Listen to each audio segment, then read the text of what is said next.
Jammu and Kashmir and Palestine disputes are the organization's most glaring and long-standing disputes. The people of occupied Jammu and Kashmir still await fulfillment of the commitment made to them by the United Nations to grant them their right to self-determination. مقبوضہ کشمیر کی عوام استصواب رائے کے منتظر. وادی میں اقوام متحدہ کی قراردادوں اور فیصلوں کی دھجیاں اڑائی جا رہی ہیں. آنے والی نسلوں کو جنگ کی افریت سے بچایا جائے. شاہ محمود قریشی کا اقوام متحدہ کی سالگرہ پر اجلاس سے ورچوئل خطاب. بابا گرو نانک کی برسی کرتارپور میں تقریبات کا آخری روز. یاتری نگرے کے ہود کرتے ہوئے دربار سے بارڈر ٹرمینل تک جائیں گے. نام نہاد سیکولر بھارت کی روایتی ہٹ دھرمی برقرار. سکھوں کو تقریبات میں شرکت کے لیے پاکستان آنے سے روک دیا. منی لانڈرنگ کیس میں شہباز شریف کی عبوری ضمانت مسترد یا توسیع.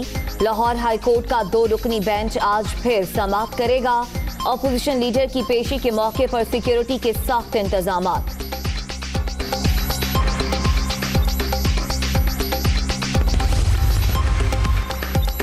آواز دبانے کے لیے کیسز بنانے کا الزام. نیب کو آٹا چینی اسکینڈل میں 400 ارب کی کرپشن نظر نہیں آ رہی. پورا یقین ہے اے پی سی کے بعد ساری اپوزیشن نیب کے چکر لگا رہی ہوگی. شاہد خاقان عباسی.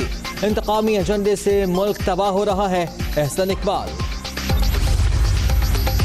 وزیر اعظم عمران خان کی زیر صدارت وفاقی کابینہ کا آج اجلاس. مہنگائی کی صورتحال، آٹا اور چینی کی بڑھتی ہوئی قیمتوں پر بریفنگ شیڈیول. کورونا مریضوں کے لیے انجیکشن کی قیمت میں کمی کی منظوری دیے جانے کا امکان.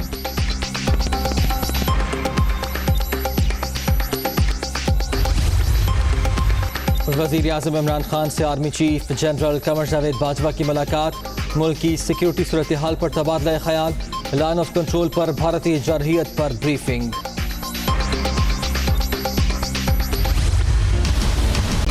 فوج کا ملک میں کسی سیاسی عمل سے کوئی تعلق نہیں. عسکری قیادت کا نیشنل ایکشن پلان پر تیز تر اور مؤثر عمل درآمد پر زور. آرمی چیف اور D G I S I کے پارلیمانی رہنماؤں سے ملاقات. گلگت بلتستان کے انتظامی امور پر بھی بات چیت.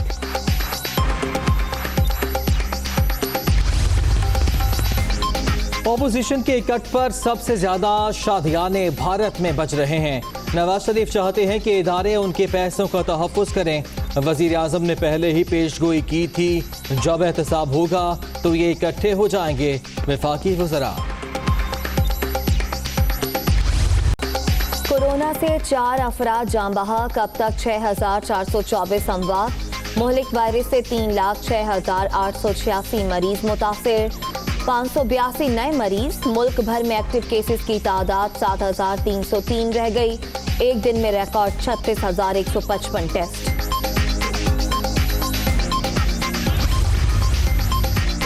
سعودی عرب کے لیے قومی ایئر لائن کی پروازوں کا آج سے دوبارہ آغاز ہو رہا ہے. کراچی، لاہور اور اسلام آباد سے فلائٹس آپریٹ ہوں گی. شیڈیول جاری.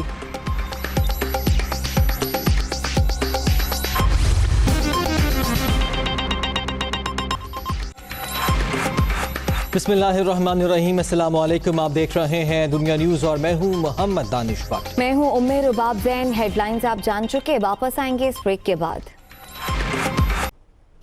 Welcome back. وزیر خارجہ شاہ محمود قریشی کا کہنا ہے کہ مقبوضہ کشمیر کے عوام استصواب رائے کے منتظر ہیں. وادی میں اقوام متحدہ کی قراردادوں اور فیصلوں کی دھجیاں اڑائی جا رہی ہیں. انہوں نے یہ بھی کہا کہ آنے والی نسلوں کو جنگ کی افریت سے بچایا جائے.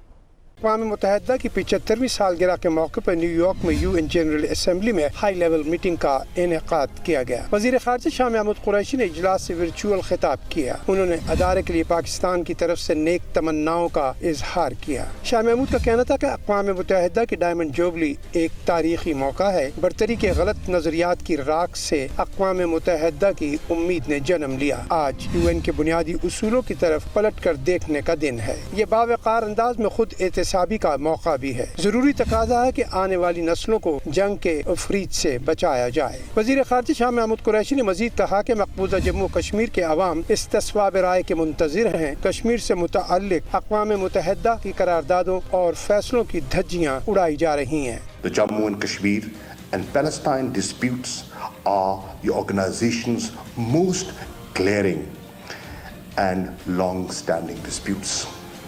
The people of occupied Jammu and Kashmir still await fulfillment of the commitment made to them by the United Nations to grant them their right to self-determination.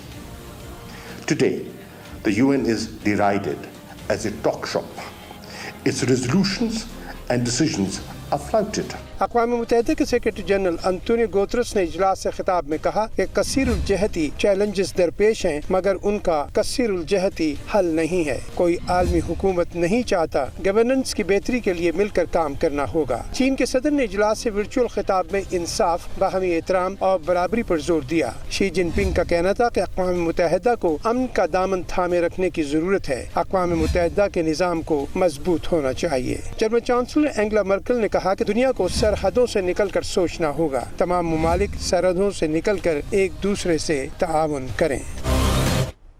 اب خبر ہے شکر گڑھ سے بابا گرو نانک کی برسی ہے. آخری روز کی تقریبات آج جاری ہیں، جبکہ دوسری جانب نام نہاد سیکولر بھارت کی پھر سے وہی روایتی ہٹ دھرمی برقرار ہے، کیونکہ بھارت نے سکھوں کو بابا گرو نانک کی برسی میں شرکت سے روک رکھا ہے. مودی سرکار نے سکھوں کو برسی کی تقریبات میں شرکت کی اجازت نہیں دی ہے. آپ کو اس خبر سے متعلق بتائیں کہ بابا گرو نانک کی برسی آج آخری روز کی تقریبات جاری ہیں. نام نہاد سیکولر بھارت کی پھر روایتی ہٹ دھرمی سامنے آئی ہے. بھارت نے سکھوں کو بابا گرو نانک کی برسی میں شرکت سے روک دیا. مودی سرکار نے سکھوں کو برسی کی تقریبات میں شرکت کی اجازت نہیں دی. ان سکھوں کو سکھ برادری کو بابا گرو نانک کی برسی میں شرکت کرنا تھی، لیکن بھارت سیکولر بھارت نے پھر سے اپنی روایتی ہٹ دھرمی دکھائی ہے. بابا گرو نانک کی برسی میں شرکت سے سکھوں کو روکا. مودی سرکار نے سکھوں کو برسی کی تقریبات میں شرکت کی اجازت نہیں دی.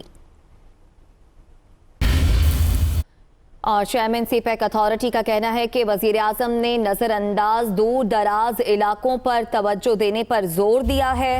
3 سرحدی مارکیٹس کی پائلٹ پروجیکٹ کے طور پر منظوری دی گئی. پڑوسی ممالک کے ساتھ باقاعدہ تجارت ہو سکے گی. عاصم سلیم باجوہ نے کہا کہ اقدام سے مقامی معیشت تبدیل ہوگی، اسمگلنگ کو روکا جا سکے گا. چیئرمین سی پیک اتھارٹی کہتے ہیں کہ وزیر اعظم نے جو علاقے نظر انداز ہیں دور دراز کے، ان علاقوں پر توجہ دینے پر زور دیا ہے. ساتھ ہی ساتھ یہ بھی کہا کہ 3 سرحدی مارکیٹس کی پائلٹ پروجیکٹ کے طور پر منظوری بھی دی ہے وزیر اعظم عمران خان نے. اس کے ساتھ ساتھ عاصم سلیم باجوہ نے یہ بھی کہا کہ پڑوسی ممالک کے ساتھ باقاعدہ تجارت ہو سکے گی. عاصم سلیم باجوہ نے ٹویٹ کیا ہے جس میں کہا ہے کہ اقدام سے مقامی معیشت بھی تبدیل ہوگی، جبکہ جو اسمگلنگ کا ناصور ہے اس کو بھی روکا جا سکے گا. شاہد خاقان عباسی نے کہا ہے کہ آٹا چینی اسکینڈل میں 400 ارب کی کرپشن نیب کو نظر نہیں آتی. یقین ہے کہ اے پی سی کے بعد اب ساری اپوزیشن نیب کے چکر لگا رہی ہوگی. جبکہ احسن اقبال کہتے ہیں کہ ہندوستان خوش ہے کہ عمران خان نے 2 سال میں پاکستان کی معیشت کو برباد کر دیا. جہاں پر سینکڑوں ارب کی کرپشن چینی میں ہو چکی ہے، سینکڑوں ارب کی کرپشن آٹے میں ہو چکی ہے، باقی تو چھوڑ دیں، یہ دونوں ملا کر 400 ارب روپے کی زیادہ کرپشن ہے. یہ نیب کو نظر نہیں آتی. نظر اس لیے نہیں آتی کہ نیب جھوٹے مقدمے بنانے میں مصروف ہے، نیب اپوزیشن کو دبانے میں مصروف ہے. آج شہباز شریف صاحب کی پیشی ہے، آج احسن اقبال صاحب کی پیشی ہے، آج میری پیشی ہے، اور ہمیں پورا یقین ہے کہ اے پی سی کے انعقاد کے بعد ساری اپوزیشن ہی یا نیب کے دفتروں کے چکر لگا رہی ہوگی یا عدالتوں میں کھڑی ہوگی. ہندوستان نواز شریف کے خطاب سے خوش نہیں ہو رہا. ہندوستان خوش ہو رہا ہے کہ عمران احمد نیازی نے 2 سال میں پاکستان کی معیشت تباہ کر دی ہے. عمران احمد نیازی نے پاکستان کو ہندوستان کی تھریٹ پرسیپشن میں اتنا کمزور کر دیا کہ ہندوستان بآسانی کشمیر کے اوپر وہ کارروائی کر گیا جو 72 سال میں اسے کرنے کی جرت نہیں تھی۔ اور سانحہ بلدیہ فیکٹری میں 250 سے زائد افراد کو زندہ جلانے کا ذمہ دار کون؟ 8 سال بعد آج فیصلہ سنائے جانے کا امکان ہے۔ کراچی کی انسداد دہشت گردی عدالت میں آج سماعت ہوگی۔ لواحقین آج تک انصاف کے منتظر ہیں۔ بالکل 8 سال پہلے یہ واقعہ پیش آیا تھا، قیامت گزری تھی بلدیہ فیکٹری پہ۔ 11 ستمبر 2012 کو فیکٹری میں آگ لگائی گئی تھی اور 259 افراد کو زندہ جلا دیا گیا تھا۔ 8 سال سے منتظر ہیں لواحقین انصاف کے۔ اس کیس کا فیصلہ آج سنائے جانے کا امکان ہے۔